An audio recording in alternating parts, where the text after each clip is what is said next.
विद्यार्थी मित्रों नमस्कार। हमने पिछले वीडियोस में अकाउंट पार्ट 1 कंप्लीट किया। अभी आपका कक्षा 12 अकाउंट पार्ट 2 अब शुरू कर रहे हैं। और आप देखिए आपके पार्ट 2 में आपको सीखना है चैप्टर 1 है शेयर पूंजी के हिसाब, और सेकंड है डिबेंचर के हिसाब, कंपनी के वार्षिक हिसाब और वित्तीय पत्रकों का विश्लेषण और हिसाबी गुणोत्तर और विश्लेषण और रोकड़ प्रवाह पत्रक।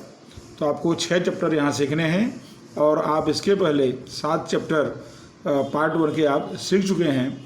और इन चैप्टर को भी आप जो है ध्यान से जो है इसमें थियरी के साथ में आपको समझना है। पहले हम शेयर पूंजी के हिसाब पहला चैप्टर है अकाउंटिंग फॉर शेयर कैपिटल, तो इसके बारे में थोड़ा हम प्रारंभिक चर्चा कर लेते हैं। सबसे पहले तो इसकी हम मार्किंग देखते हैं इसमें।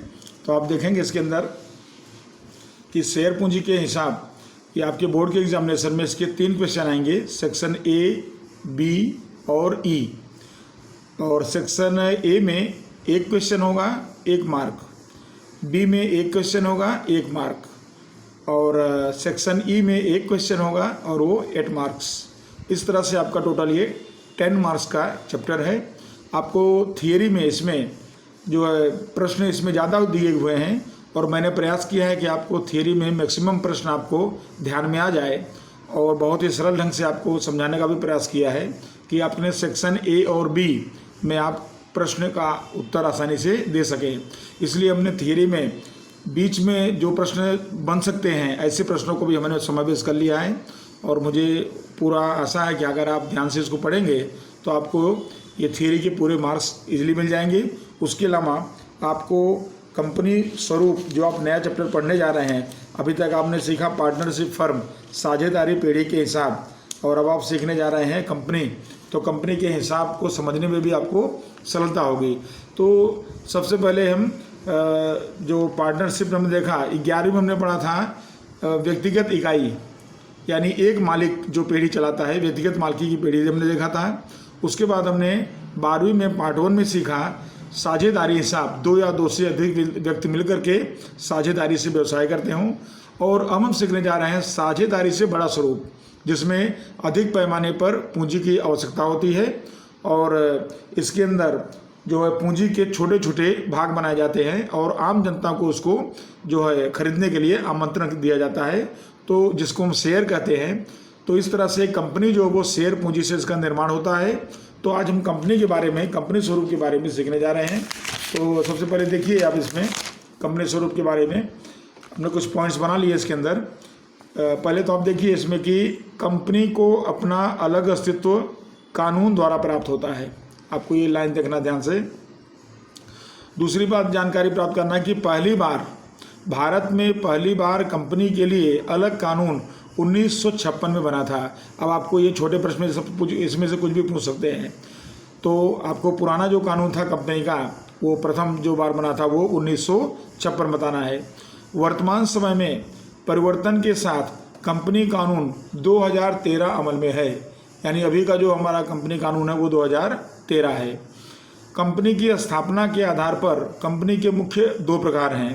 पहला प्रकार है कानून द्वारा स्थापित कंपनियां, जिसमें कारपोरेशन, निगम, जैसे कि जीवन बीमा निगम LIC जिसको आप कहते हो, दी new India insurance company, Gujarat राज्य वित्त निगम।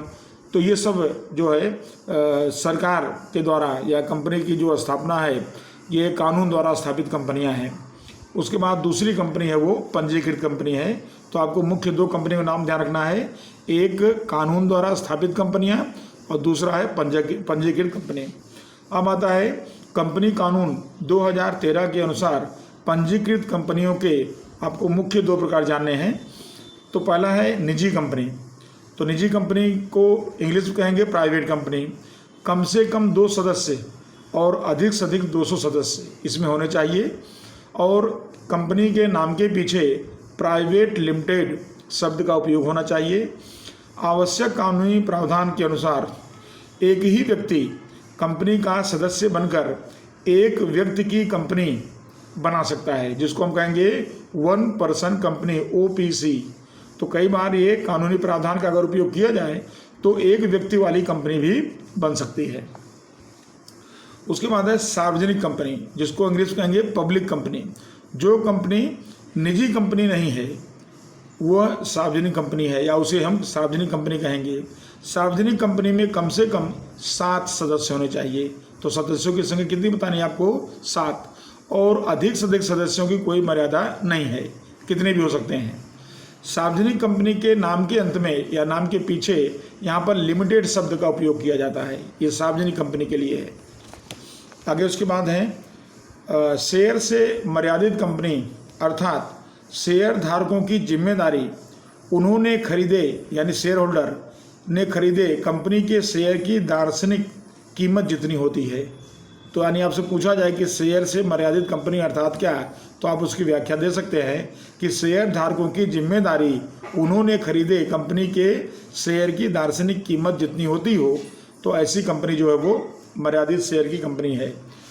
उसके बाद आपसे अगला प्रश्न हो सकता है कि गारंटी से मर्यादित कंपनी अर्थात क्या है।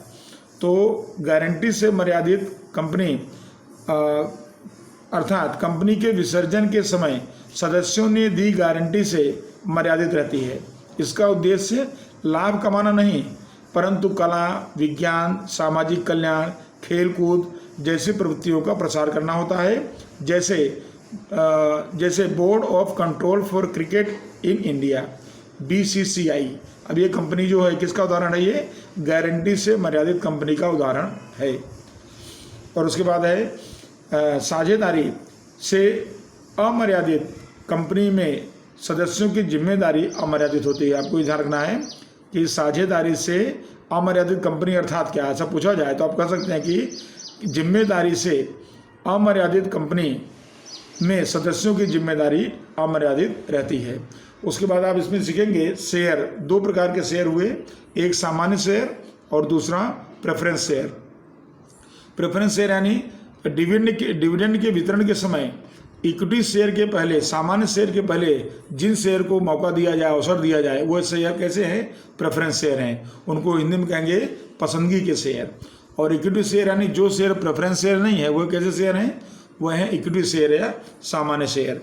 तो इसमें आप देखिए जरा, इसमें आपको यहाँ बताया गया प्रेफरेंस शेयर के बारे में। देखिए प्रेफरेंस शेयर के प्रकार हैं, तो आपको ये कभी इसका जो है व्याख्या आपको करने को पूछा जा सकता है एक वाक्य में। तो इसमें देखिए इसके आपको मुख्य 4 प्रकार आपको दिखेंगे प्रेफरेंस शेयर के। उसमें आपको पहला शेयर दिया हुआ इसके अंदर क्यूमुलेटिव अथवा नॉन क्यूमुलेटिव, और हिंदी में कहें तो उसमें लिखा गया देखिए संचयी, अथवा तो क्या लिखा गया है? असंचयी। तो शेयर या प्रेफरेंस शेयर, तो प्रेफरेंस शेयर के प्रकार में है। तो आप इसमें बताएंगे इसके अंदर, जैसे बोला क्यूमुलेटिव या नॉन क्यूमुलेटिव, दोनों नाम आपको याद रखना है, संचयी या असंचयी। तो आप इसकी व्याख्या करना हो तो आपको खाली मैं समझा देता हूँ, आपको ध्यान भी रहेगा। जैसे क्यूमुलेटिव प्रेफरेंस शेयर, यदि किसी भी वर्ष लाभ न होने के कारण डिविडेंड न चुकाए जा सके हों, तो यहाँ पर जो डिविडेंड एकत्रित होता है उसे चुकाया जाता है, यानी उसका संचय किया जाता है। जो डिविडेंड जिस वर्ष में लाभ नहीं हुआ है उसको संचय कर लिया जाता है और बाद में उसको जो है चुका दिया जाता है। तो वो हुआ जो है संचयी प्रेफरेंस शेयर या तो क्यूमुलेटिव प्रेफरेंस शेयर हुआ। तो यहाँ पर पर्याप्त लाभ न होने की वजह से डिविडेंड को जो है नहीं चुकाया था और बाद में चुका दिया गया। और दूसरा है नॉन क्यूमुलेटिव प्रेफरेंस शेयर, यानी कि नहीं चुकाया डिविडेंड एकत्रित इसमें नहीं किया जाता। जैसे मान लो जिस साल लाभ नहीं हुआ उस साल डिविडेंड चुकाया ही नहीं जाएगा और उसको जो है चुकाया नहीं जाने की वजह से संचय करने का कोई प्रश्न उठता नहीं है। तो संचयी और असंचयी, यहाँ पर डिविडेंड नहीं चुकाने पर उसको संचय किया जाएगा, बाद में चुकाया जाएगा। यहाँ पर डिविडेंड नहीं चुकाने पर उसको संचय नहीं किया जाएगा, यानी कि भविष्य में चुकाया नहीं जाएगा। ये चीज़ आपको ध्यान बैठा लेना है। उसके बाद रिडीमेबल, इरिडीमेबल, हिंदी में करना है आपको वापस करने का प्रेफरेंस शेयर, वापस न करने योग्य प्रेफरेंस शेयर, इसके बारे में बताना है। तो इसके लिए आप जैसे अब पूछा गया रिडीमेबल प्रेफरेंस शेयर क्या है, तो प्रेफरेंस शेयर धारण करने वाले शेयर धारक को यदि प्रेफरेंस शेयर की रकम अमुक निश्चित समय के बाद अथवा योग्य नोटिस देने के बाद वापस किया जाए तो वो रिडीमेबल है। तो रिडीमेबल में भविष्य में अंश धारक को या शेयर धारक को उसकी रकम वापस कर दी जाती है या नोटिस देकर के रकम वापस कर दी जाती है। अब उसका उल्टा हो जाएगा इरिडीमेबल, यानी वापस न करने योग्य। तो इस प्रकार में शेयर धारक को रकम वापस करने की कोई व्यवस्था नहीं होती है। उसके बाद आता है पार्टिसिपेटिंग और नॉन पार्टिसिपेटिंग। पार्टिसिपेटिंग अतिरिक्त डिविडेंड में हिस्सा मिलेगा या नहीं उसके बारे में बताना है। तो पार्टिसिपेटिंग प्रेफरेंस शेयर धारण करने वाले प्रेफरेंस शेयर धारक को कंपनी द्वारा निश्चित किए दर के अनुसार डिविडेंड मिलता है, यानी जो भी दर निश्चित किया गया है उसके अनुसार उसको डिविडेंड मिलता है। इसके अलावा इक्विटी शेयर धारक को यहाँ पर दिया संबंधित वर्ष का निश्चित किया हुआ डिविडेंड देने के बाद अगर लाभ बचे तो कुछ शर्तों को अधीन रख करके अतिरिक्त डिविडेंड प्राप्त करने का अधिकार मिलता है। तो अतिरिक्त डिविडेंड अगर प्राप्त करने का अधिकार मिलता है तो पार्टिसिपेटिंग है, यानी सबको डिविडेंड चुका दिया गया है, इक्विटी शेयर को भी चुका दिया गया है और उसके बाद लाभ बढ़ता है तो अतिरिक्त डिविडेंड जो अगर मिलता है तो वो पार्टिसिपेटिंग जो है शेयर है, प्रेफरेंस शेयर है। और अगर अतिरिक्त लाभ में से अगर डिविडेंड प्राप्त नहीं हो रहा है तो वो नॉन पार्टिसिपेटिंग है, वो जिसके अंदर हिस्सा नहीं मिलता हो डिविडेंड में तो वह ऐसा प्रेफरेंस शेयर है, ऐसा हम कह सकते हैं, यानी इनको अधिकार नहीं मिलता है।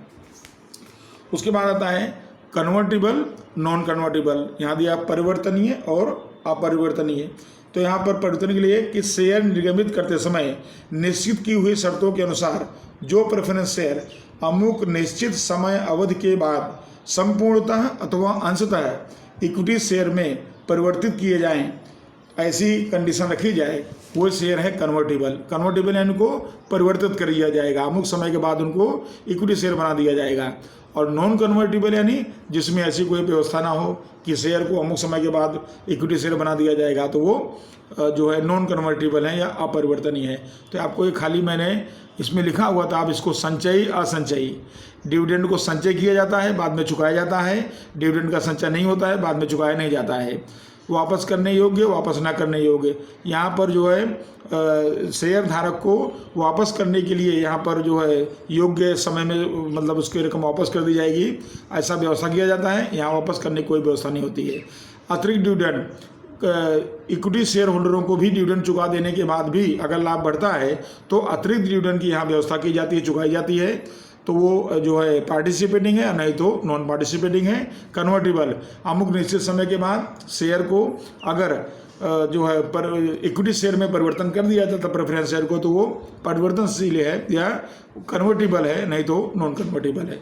तो बस आप इसको पढ़ेंगे तो आपको तुरंत ध्यान में आ जाएगा इसके अंदर। और अब हम इसके बाद थोड़े प्रश्नोत्तर स्वरूप में देख लेते हैं इसके अंदर। तो सबसे पहले देखें इसमें जैसे सेक्शन ए है, उसके अंदर आपको योग्य विकल्प पसंद करके उत्तर देना होता है। वर्तमान कंपनी कानून के नियम के अनुसार कंपनी प्रति शेयर कम से कम कितनी कीमत पर अपने शेयर प्रकाशित कर सकती है? तो आपको उत्तर बताना है 1 रुपये कम से कम। कंपनी को शेयर के अभिदान के लिए किसकी सम्मति लेनी पड़ती है? अभिदान का मतलब हुआ शुद्ध हिंदी है ये, तो अभिदान का मतलब हुआ शेयर निर्गमित करने प्रकाशित करने के लिए, आवेदन के लिए देने के लिए। तो किसकी सम्मति लेनी पड़ती है? तो आपको सेबी। तो सेबी को फुल फॉर्म है securities and exchange board of India और शॉर्ट फॉर्म है सेबी। तो आपका ये कभी ये भी प्रश्न बन सकता है कि सेबी का फुल फॉर्म बताइए, तो आपका दोनों उत्तर इसी में आ गया। तो इस तरह एक प्रश्न में आपका दोनों उत्तर ध्यान रखना है आपको। फिर सेबी के नियम के अनुसार शेयर आवेदन के समय मंगाई प्रति शेयर रकम उस शेयर की इश्यू कीमत की अपेक्षा %, से कम नहीं होना चाहिए। कितना कम नहीं होना चाहिए? तो 25% से कम नहीं होना चाहिए। फिर उसके बाद है यदि सार्वजनिक अभियान में आवेदन के समय प्रकाशित शेयर की अपेक्षा खाली जगह दिया है कम शेयर के लिए आवेदन पत्र आए तो शेयर का अभिदान रद्द किया जाता है। तो कितना प्रतिशत से कम आए? तो 90% से कम आए तो उसको रद्द किया जाता है। फिर आता है इसके बाद कंपनी अपने शेयर की मूल कीमत से अधिक कितने प्रतिशत प्रीमियम से प्रकाशित कर सकती है? तो इसके लिए कोई मर्यादा नहीं है, ये आपका आंसर बनेगा। फिर है शेयर जब्त हो तब जब्त हुए शेयर पर मंगाई गई कुल रकम खाली जगह की जाती है तो उसको शेयर पूंजी खाते उधार किया जाता है। जितनी रकम मंगाई जाए वो शेयर पूंजी खाते उसको उधार किया जाता है। फिर उसके बाद देखिए अगला प्रश्न है इसमें कंपनी की बाकी मांग यानी जो कंपनी ने मंगाया नहीं तो बाकी मांग की रकम पर शेड्यूल 1 के टेबल F के अनुसार अधिक से अधिक कितने प्रतिशत की दर से ब्याज वसूल कर सकते हैं। तो यहाँ आपको कितना बताना, वार्षिक 10% की दर से ब्याज वसूल कर सकते हैं। जब प्राप्त किए गए सभी शेयर पुनः प्रकाशित किए जाएं, तब शेयर जब्ती खाता की बाकी खाली जगह खाते ले जाते हैं। तो कौन से खाते ले जाते हैं, तो आपको बता रहा है पूंजी अनामत खाते। उसके बाद है जब्त हुए शेयरों पर प्रीमियम की रकम न मिली हो, तब उस प्रमाण सर प्रीमियम की रकम खाली जगह दिया है तो प्रतिभूत प्रीमियम खाते उधार की जाती है।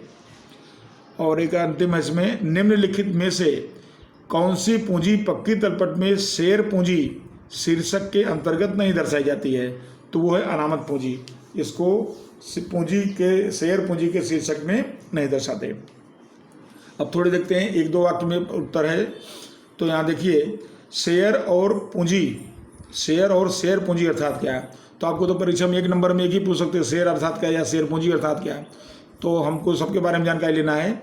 तो कंपनी की पूंजी को परिवर्तित किया जा सके ऐसे छोटे छोटे भागों में विभाजित किया जाता है।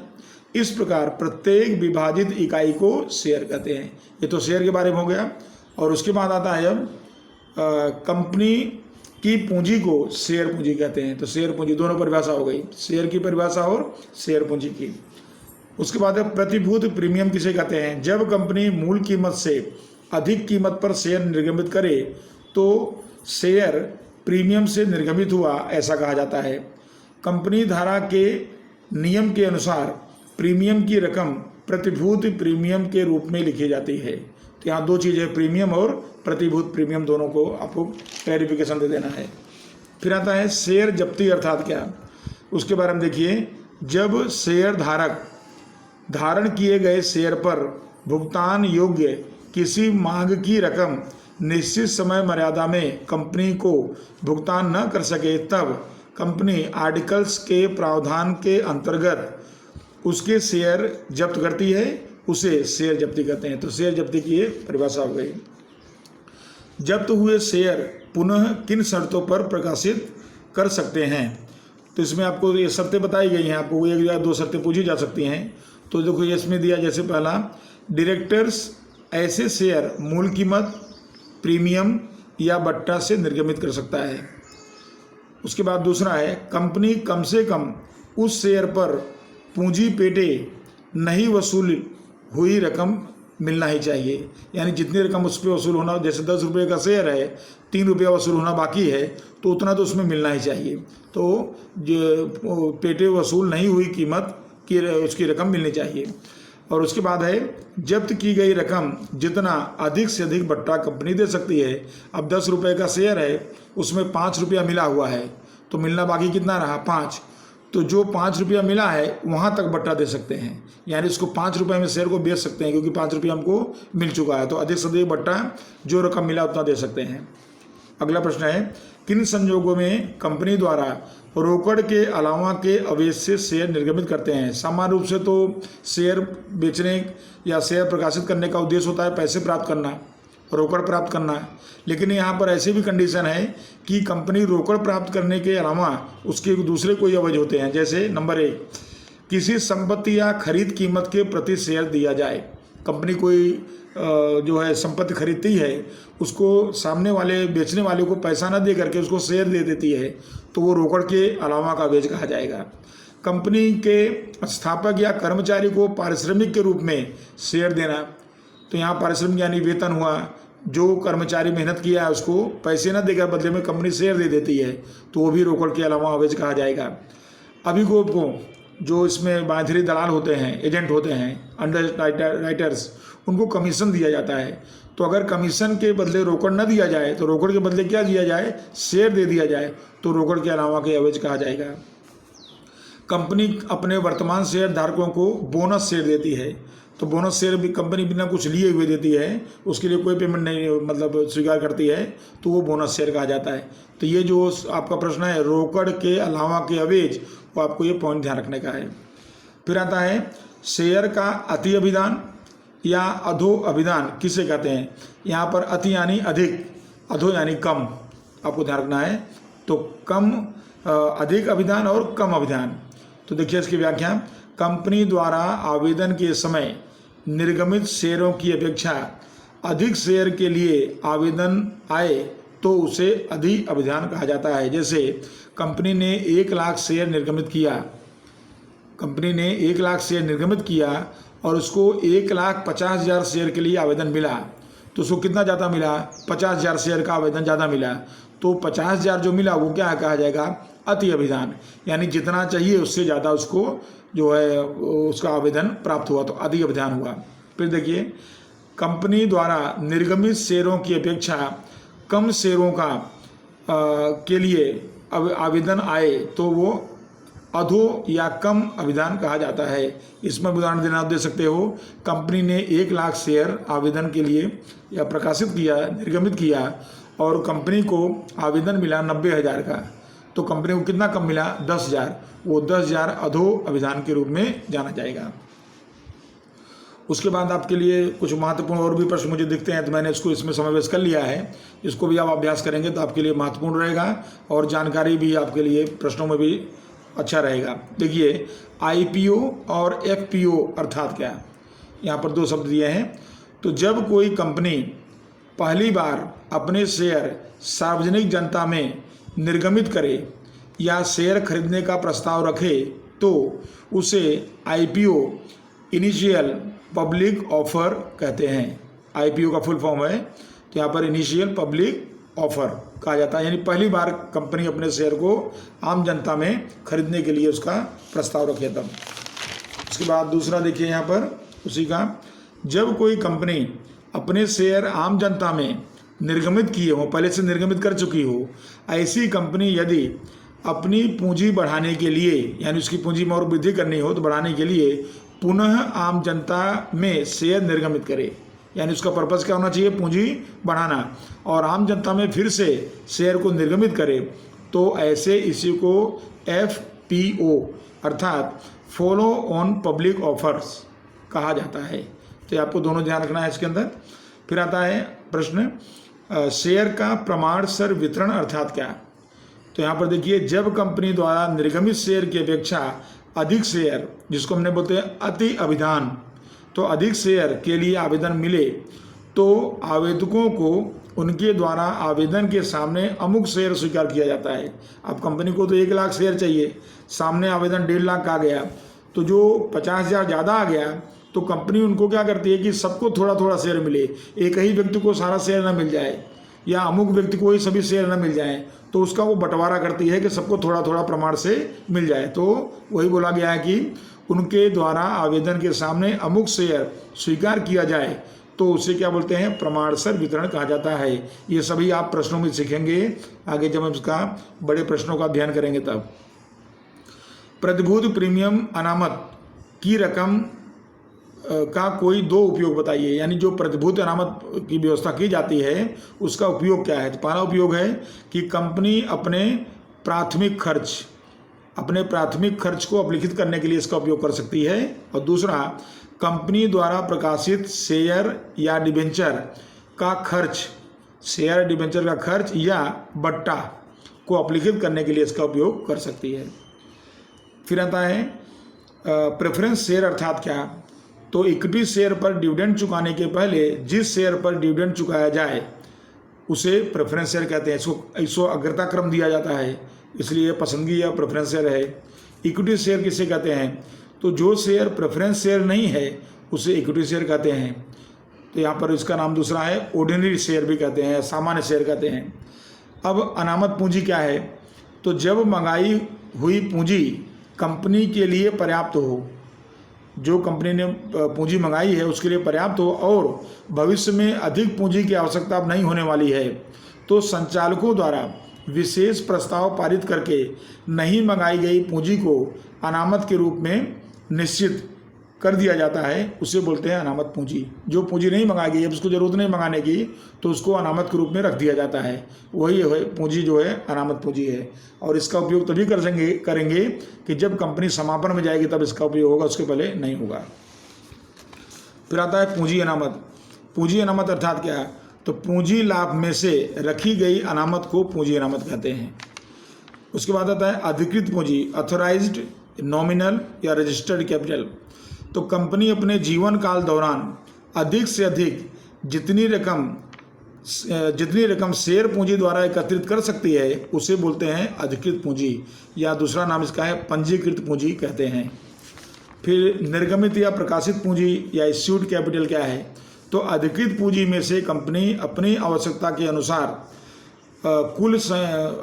कुल संख्या में या कम संख्या में शेयर निर्गमित करे तो वो निर्गमित पूंजी कही जाती है। चाहे कंपनी पूरे के पूरे शेयर के लिए आवेदन के लिए निर्गमित कर दे या उसमें से कम शेयर के लिए निर्गमित करे तो वो निर्गमित पूंजी कही जाती है। प्रार्थित पूंजी अर्थात, तो प्रार्थित पूंजी के बारे में जिसको सब्सक्राइब्ड कैपिटल कहते हैं, निर्गमित शेयरों में से जितनी कीमत के शेयर के लिए आवेदन पत्र आते हों या मिले हों कंपनी को, वह आवेदित पूंजी कहे जाते हैं। उसके बाद है याचित पूंजी या मांगी गई पूंजी, जिसको कॉल्ड अप कैपिटल। कंपनी द्वारा शेयर पर मंगाई गई रकम को याचित पूंजी या मांगी गई शेयर पूंजी कहते हैं। फिर आता है नहीं मांगी गई पूंजी या अनकॉल्ड कैपिटल। तो कंपनी द्वारा जो पूंजी अभी तक शेयर धारकों के पास से मंगाई नहीं गई है उसे नहीं मांगी गई पूंजी कहते हैं। ये सब आपको जो डेफिनेशन है दोनों दृष्टि महत्वपूर्ण है, आपके थ्योरी में भी और आपके सवाल में भी आपको समझ में आएंगे। फिर आता है वसूल आई या भरपाई हुई पूंजी, पेड अप कैपिटल। तो मंगाई गई पूंजी में से जितनी रकम शेयर धारकों के पास से कंपनी को प्राप्त होती है उसे बोलते हैं वसूल आई पूंजी या भरपाई हुई पूंजी कहते हैं। और उसके बाद देखिए अप्राप्त मांग आता है, कॉल्स इन एरियर्स। जब कंपनी शेयर धारकों के पास से रकम मंगाए तब यदि कोई शेयर धारक यह रकम समय पर न चुकाए तब यह नहीं चुकाई गई रकम को मिलना बाकी हफ्ता या अप्राप्त मांग कहा जाता है। यानी वो कंपनी को समय से नहीं मिल पाता, मिलना बाकी हफ्ता हो गया। अग्रिम प्राप्त मांग क्या है? Calls in advance. Company articles के प्रावधान के अनुसार कंपनी द्वारा निर्गमित शेयर पर यदि कोई शेयर धारक नहीं मंगाई रकम या संपूर्ण या आंशिक रूप से चुकाए तो शेयर धारकों द्वारा पहले से चुकाई रकम कंपनी अग्रिम प्राप्त मांग खाते जमा कर लेती है, यानी वो एडवांस हो गया है। जैसे कंपनी ने जो है 10 रुपये के शेयर पर आवेदन और आवंटन मिलाकर के 6 रुपया की डिमांड किया है कि 6 रुपया भरपाई करो, और कोई शेयर होल्डर 10 रुपया पूरा भर देता है तो 6 तो भर रहा है जो कंपनी मंगाई थी, और 4 रुपया उसने और भी भर दिया, 10 पूरे भर दिए तो 4 जो भरा वो उसका एडवांस हो गया, तो उसको बोल देंगे अग्रिम प्राप्त मांग, वो चीज़ है। और एक और महत्वपूर्ण प्रश्न है स्वेट इक्विटी शेयर। तो स्वेट इक्विटी शेयर क्या है? तो कंपनी कानून 2013 की कलम 54 में 54 में कंपनी स्वेट शेयर निर्गमित कर सकती है, ऐसा प्रावधान दिया हुआ है। और स्वेट शेयर अर्थात कंपनी अपने डायरेक्टर्स या स्थायी कर्मचारियों को बट्टा या अन्य कोई अवेज के बदले अगर शेयर देती है तो वो शेयर कहा जाएगा स्वेट इक्विटी शेयर कहा जाएगा। तो इस तरह से आपके इस वीडियो में हमने इस चैप्टर का लगभग पूरी की पूरी थियरी हमने यहाँ पर ध्यान में लिया है। और अब अगले वीडियो में हम इसके प्रश्न शुरू करेंगे। ये आपकी 2 नंबर की थियरी अगर कही जाए तो सेक्शन ए और बी के लिए इसमें आपको पर्याप्त मिल जाती है, और इसको पढ़ने से आपको बड़े प्रश्नों में जो पॉइंट्स हैं वो भी क्लियर हो जाएंगे। तो इसलिए आपको इसको बहुत अच्छी तरह अभ्यास कर लेना है। और अगले वीडियो में हम चर्चा करेंगे बड़े प्रश्नों में किस तरह से इसके रोजनामचा और प्रविष्टि की जाती है और कैसी उसके अंदर जो है गणनाएँ होती हैं, उन सब के बारे में चर्चा करेंगे। और तब तक के लिए आप इतना जो है अच्छी तरह से व्यवस्थित तैयार करें। धन्यवाद।